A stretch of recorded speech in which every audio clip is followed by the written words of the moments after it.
faites bien de nous suivre. Dans cette émission, nous allons parler de l'impact de la télévision sur les enfants en période de cours. Les cours viennent de commencer. Alors pour en parler, je reçois pour vous Monsieur Jean-Paul Maintenant. Bonjour et bienvenue sur le plateau de TM Productions.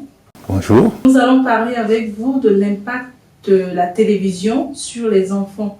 Dites-nous, que pensez-vous de la télévision et les enfants en période de cours, en période de classe? De prime abord, déjà, télévision, période de cours pour les enfants, je crois que c'est quelque chose qui ne va pas ensemble.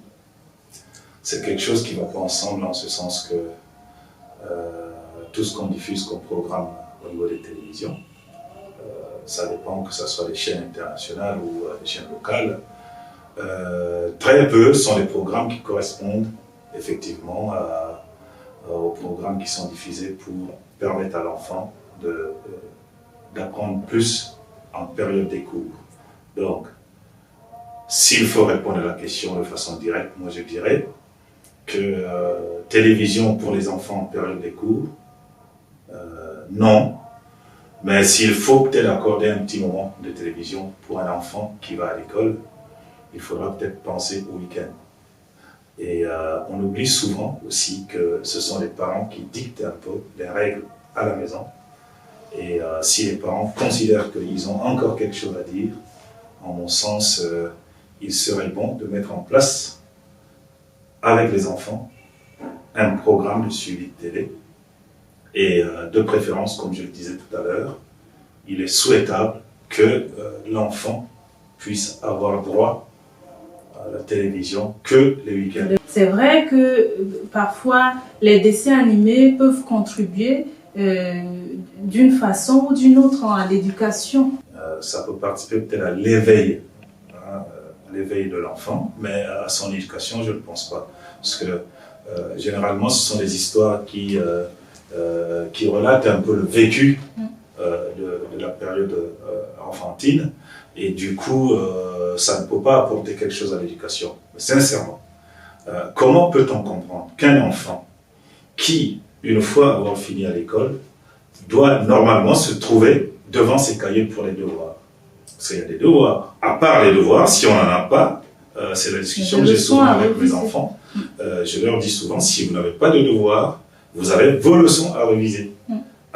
Et en dehors de ça, il y a aussi des activités qui peuvent très bien prendre l'enfant. Des activités extra-scolaires, qui peuvent être des sports, des choses comme ça, qui contribuent effectivement à l'éveil aussi de l'enfant. Donc, il faut plutôt encourager les enfants à aller vers ces activités extra-scolaires, plutôt que de penser que les dessins animés ou d'autres activités qui sont des programmes qui sont diffusés à la télé peuvent apporter quelque chose à l'enfant. Je n'en suis pas sûr. Pour l'avoir expérimenté avec mes enfants, je pense que c'est pas tellement une bonne chose que de laisser les enfants aussitôt revenus des classes. Et d'ailleurs, s'ils sont sur des programmes qui les intéressent, très souvent, on remarque aussi que les enfants sont très fatigués le lendemain et ils arrivent à suivre difficilement les cours, tout simplement parce qu'ils ont passé un temps fou devant la télé. Et donc, c'est pas une bonne chose que de laisser les enfants dicter la loi et prendre le contrôle de la maison en étant devant la télé quand ils le souhaitent. D'où l'appel à la responsabilité des parents une fois de plus. Il y a certains parents en fait qui se permettent de suivre la télé avec leurs enfants et cela se passe en pleine semaine. Non, là aussi, une fois de plus, je vais peut-être décourager ceux qui ont l'habitude de faire ça. C'est pas tellement une bonne chose parce qu'on dit souvent qu'il y a des programmes qui sont intéressants à suivre en famille et tout. Ça n'est pas du tout vrai. L'enfant, la semaine, pour l'enfant, c'est l'école. Voilà. C'est aussi simple que ça. La semaine pour l'enfant, c'est l'école. S'il y a des moments de distraction, télé ou autre chose, eh ben, les week-ends sont faits pour ça. Et on a des week-ends pour qu'on puisse dessiner aussi des activités familiales. Alors, donc, on a largement du temps. Le week-end, ça court de vendredi jusqu'à dimanche soir. Donc, on a la possibilité. Et là, encore, dimanche soir, il faudrait-il que l'enfant se prépare pour la reprise des cours le lundi. Donc, on a largement du temps pour faire des activités en famille. Et on a aussi, c'est ce que les gens font pas très souvent, il y a une activité très importante à faire en famille. C'est quand on se retrouve en famille le soir, prendre le temps de dîner, par exemple, ensemble avec les enfants. C'est très important. Et au cours du dîner, on sait quand même de toutes les manières qu'il y a toujours un temps pour ça. Et il faut peut-être s'arranger de telle sorte qu'on puisse dîner ensemble avec les enfants. Et après le dîner, l'enfant il a ses devoirs et tout. En tant que spectateur et en tant que père de famille, je pense qu'il faut plutôt viser des activités de famille en fin de semaine. D'accord. Et donc pour revenir à la télévision et les enfants, en pleine semaine, comment ça se passe au sein de votre famille si c'est pas trop indiscret? Alors, non, si les gens peuvent prendre exemple sur ce que je fais, tant mieux. Moi, en ce qui me concerne, depuis très longtemps, j'ai un garçon de 14 ans, j'ai une fille de 12 ans. Depuis leur bas âge, ça a été une règle qui a été instituée. Pas de télévision en semaine. Télé pour les enfants, ça commence vendredi. Tenez, je vous raconte une petite anecdote. Cela s'était tellement mis en place et c'est devenu une règle, c'est devenu pratiquement une manière de vivre dans la famille, si bien qu'à un moment donné, c'était la période des élections. Je me rappelle, je m'en souviens encore, nous avons voulu, mon épouse et moi, suivre un peu les programmes de télé un soir, et c'était en milieu de semaine, parce que nous, chemin faisant, on a fini par adopter nous aussi le même comportement où on se permet simplement de suivre les actualités, pas plus. Et il nous est arrivé, pendant qu'on était en train de dîner tous ensemble avec les enfants, d'allumer la télé en plein milieu de semaine. Et c'est ma fille, je ne me rappelle plus, à l'époque, elle devait avoir 9 ans. C'est elle qui nous a fait un rappel alors, en me disant, écoutez, on est en semaine, pourquoi vous allumez la télé? Alors tout de suite, ça nous a fait un petit tilt. Et on s'est rendu compte que finalement, quand on finit par imposer une règle à un enfant, eh bien, avec un peu du sérieux, ça passe. Et donc, l'enfant est à mesure de comprendre. Donc, moi, dans ma famille, mes enfants, pas de télé avant vendredi. Ça, c'est clair, précis et net. Ça ne se discute même pas. Parce qu'ils ne sont pas majeurs, ils sont mineurs, ils sont sous ma responsabilité. Et c'est à moi et à leur maman de dicter les règles.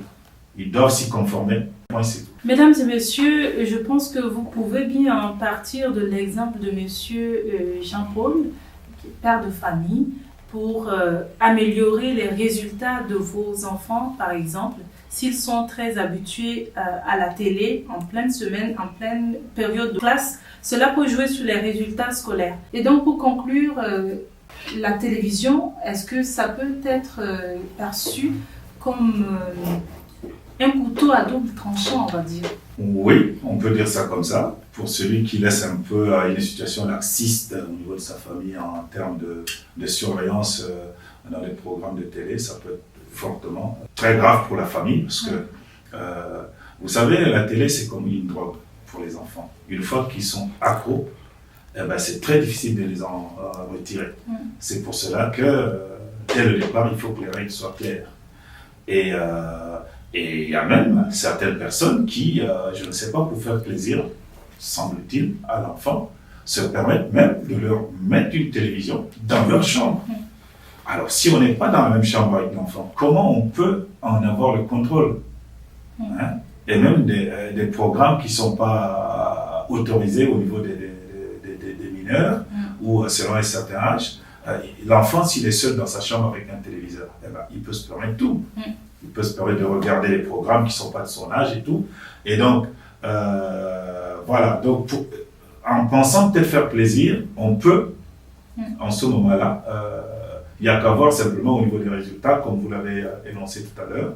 Je pense qu'il y a beaucoup d'autres choses à faire plutôt que de penser que la télé peut contribuer, surtout quand on connaît les programmes qu'on nous diffuse. La télé ne peut en aucun moment, je le dis bien, pour un enfant qui est encore à l'école, la télé ne peut apporter grand-chose. Je pense qu'il y a bien d'autres activités pour lesquelles l'enfant, sa période, c'est ça. Et si on est sur la fin, je dirais simplement aussi qu'à notre époque, nous autres, ça n'était pas aussi répandu que maintenant. Et que faisions-nous?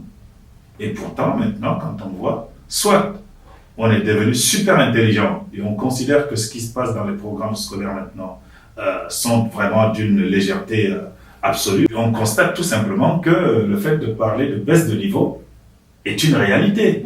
Alors ça dénote un peu cette légèreté qui peut, je ne dis pas que c'est la faute à la télévision toute seule, mais la télévision y contribue pour beaucoup parce que on est tout le temps sur les programmes, les gens sont là, suivent des musiques, ils suivent des films qui n'ont même pas de sens, qui n'apportent rien à notre vie et tout.